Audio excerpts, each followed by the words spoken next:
를 통해서 강조하는 것은 기도하라는 것이죠. 그러니까 강조뿐만 아니라 우리에게 일관되게 가르치는 것이 기도하라. 항상 기도하라. 바로 이것이 신구약 성경의 일관된 가르침입니다.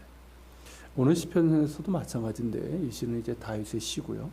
다윗은 이제 5절 하반절에서 그들의 재난 중에도 내가 항상 기도하리로다 라고 고백하고 있습니다.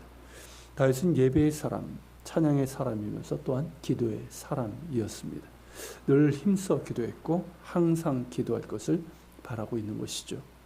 사도 바울 역시 기도의 사람인데 그 자신이 그런 것처럼 우리에게 권면하기를 항상 기뻐하라, 쉬지 말고 기도하라, 범사에 감사하라.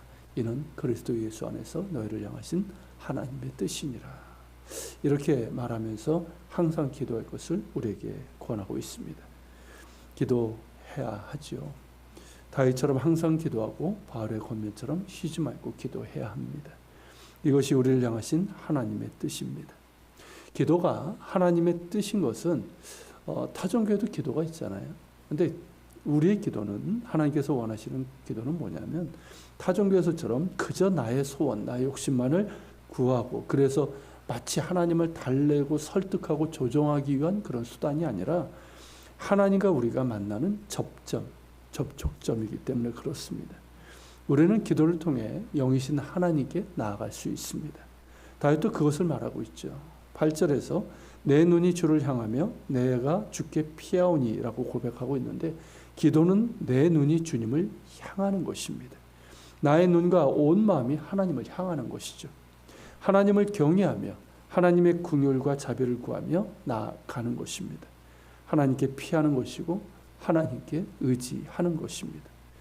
우리가 기도를 통해서 하나님께 나아갈 때 하나님은 우리에게 오시는 것입니다. 1절에서 그것을 고백하고 있습니다. 여호와여 내가 주께 주를 불러싸오니 속히 내게 오시옵소서. 내가 주께 부르짖을 때 내 음성에 귀를 기울이소서. 우리의 진실된 마음, 사모하는 마음으로 주님께 나아갈 때, 주님을 부를 때 주님께서는 속히 우리에게 오시고 우리가 주께 부르짖을 때 우리의 음성에 귀를 기울이십니다. 그런 가운데 우리에게 은혜 주시고 평안을 주시고 담대함을 주시고 깨달음을 주십니다. 당신의 뜻을 분별하게 하십니다. 이것이 기도의 응답입니다. 이렇게 진실된 마음으로 하나님을 향하고 사모하는 마음으로 주님을 부르는 것이 곧 예배이기도 합니다. 이런 기도 자체가 예배이고 하나님 앞에 드려지는 향기로운 제물과 같습니다. 다윗이 이를 구하고 있는 거죠. 2절에서 나의 기도가 주 앞에 분향함과 같이 되며 나의 손드는 것이 저녁 제사 같이 되게 하소서. 주의 앞에 분향함, 이것은 성전에서 하나님께 드려지는 제사를 말합니다. 요한계시록 5장 8절에 보면 향이 가득한 금 대접을 가졌으니 이 향은 성도의 기도들이라 라고 말씀하고 있습니다. 성도들은 언어로 기도하지만 그 기도가 향기로 하나님의 보좌 앞에 상달된다는 것이죠. 하나님께 드려지는 이 제물을 하나님께서 흡족하게 받으시는 것을 흠향한다라고 합니다. 흠향, 향기를 맡으신다는 거죠. 이는 제물을 드린 자들의 그 믿음과 그 마음을 하나님께서 기쁘게 받으신다는 것을 의미합니다. 여기서는 이제 기도를 말하는데 나의 기도가, 우리의 기도가 그렇게 향기로운 제물처럼 주님께 드려져서 주님께서 흠양해 주시기를 바라는 것이죠. 참으로 중요한 간구입니다. 우리가 아무리 많은 시간을 기도하고 열심히 기도해도 그 기도가 마치 흩어지는 향처럼 되고 만다면 그 기도는 아무런 의미가 없습니다. 하나님을 기쁘시게 하는 향기로운 제물처럼 하나님께서 흠양하시는 그런 기도가 될 수 있기를 우리 역시 간구하는 것이죠. 이는 하나님께서 우리의 마음을 받으신다는 것인데 그렇게 하나님께서 흠양하시고 받으시는 기도일 때 그 가운데 하나님의 은총과 샬롬이 응답으로 임하게 되는 것입니다. 그러기에 우리는 우리의 마음을 드리기를 원합니다. 우리의 입을 열어 기도하지만 우리의 마음이 주님께 드려지기를 사모합니다. 더욱 우리의 마음이 주님을 향하고 온 마음과 정성과 뜻을 다해 하나님을 사랑함이 우리의 기도를 통해서 하나님께 드려질 수 있기를 바랍니다. 그리고 나의 손 도는 것이 저녁 제사같이 되게 해달라는 것은 하루의 끈 역시 기도하면서 끝나고 기도처럼 끝나게 해달라는 것입니다. 아침에 우리가 기도함으로 시작해서 기도한 대로 살게 하시고 또 기도함으로 하루를 마치게 해달라는 간구죠. 이러한 간구는 바로 나의 기도를 들으시는 하나님을 의식하며 사는 것을 의미합니다. 기도뿐만 아니라 기도할 때 우리가 하나님을 정말 바라보고 기도하는 것처럼 우리가 살아가면서도 하루를 살면서도 하나님을 의식하며 사는 것이고 매 순간 하나님을 의식하면서 짧지만 기도하고 또 마음으로 기도하고 무언가를 하면서도 잠시 또 기도하고 그렇게 하루를 살아가는 것을 말하며 이런 기도가 바로 항상 기도함이고 쉬지 말고 기도함이라 할 수 있습니다. 우리가 살아가면서 이렇게 기도로 하루를 시작하고 기도하는 마음으로 하루를 살아가고 하루를 마무리함도 역시 기도함으로 감사하면서 마칠 수 있다면 우리의 영혼과 삶은 보다 하나님 앞에서 구별되고 하나님의 뜻에 합당한 삶이 될 것입니다.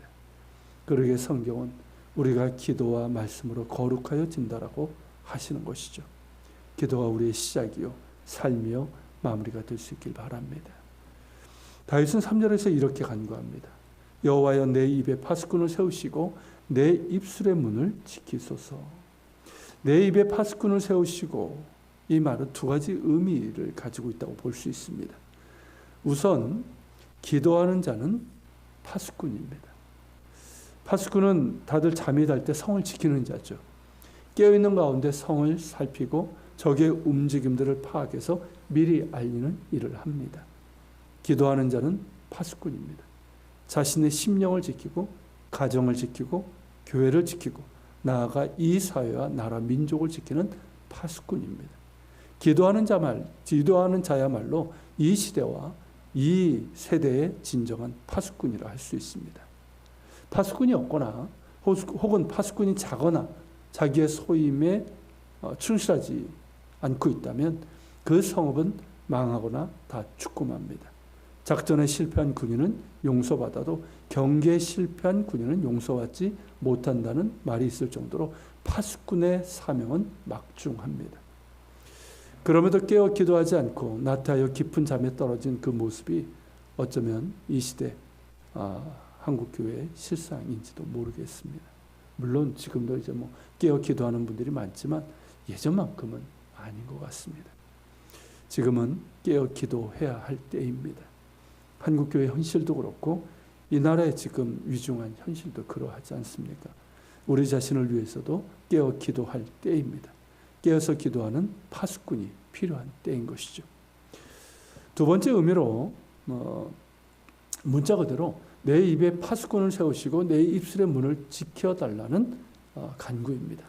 이어지는 4절에서 내 마음이 악한 일에 기울어 죄악을 행하는 자들과 함께 악을 행하지 말게 하시며 그들의 진수성찬을 먹지 말게 하소서라고 구하고 있는데 이것과 연결이 되는 것이죠. 내 마음이 악한 일에 기울어 죄악을 행하지 않게 하시고 유혹에 빠지지 않게 해달라는 것이고 내 입술 역시 파수꾼을 세우셔서 내 입술로 죄악을 행하지 않게 해달라는 간구입니다. 성경에서 혀의 문제를 자주 언급하고 있죠.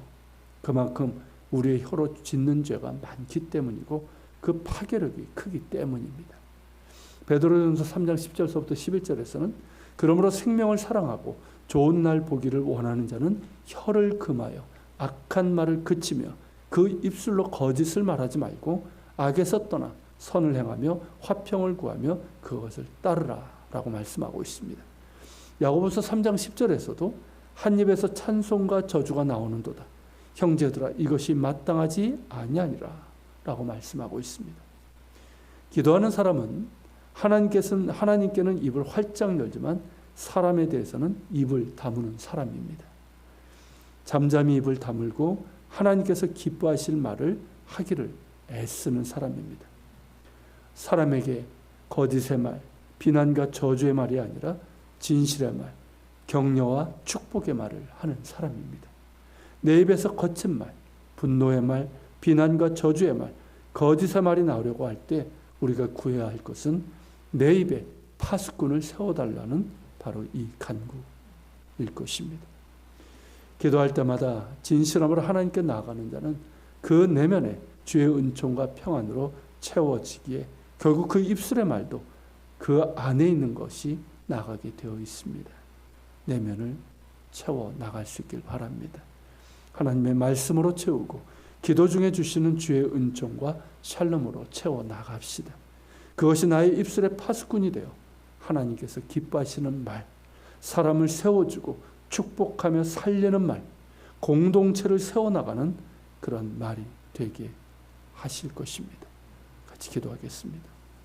주님, 다윗이 내가 항상 기도할 것이라고 그렇게 하나님께 아뢰고 있습니다. 참 쉽지 않은 상황에서, 유혹이 많은 상황에서, 때로는 나태해지기 쉬운 그런 상황에서 그는 항상 주님을 바라보며 기도합니다. 주님을 바라며 주의 은혜를 구하며 기도하고 또 예배하고 찬양하며 그렇게 순종하며 살아갑니다. 주님, 우리에게도 더욱더 기도의 영을 부어주시고 하나님 앞에 기도할 때마다 우리가 하나님께 더욱더 집중하게 하시고 하나님께서 주시는 그 은혜와 샬롬으로 우리의 심령을 채워 주시옵소서. 그래서 우리의 마음도 평안을 얻고 우리 입술의 말도 하나님 기뻐하시는 말이 되게 하여 주시며 우리의 삶에서도 하나님께서 붙들어 주시고 인도해 주시고 응답해 주시는 그 은혜의 역사가 있게 하여 주시옵소서. 우리가 기도하며 주님 앞에 나가겠습니다.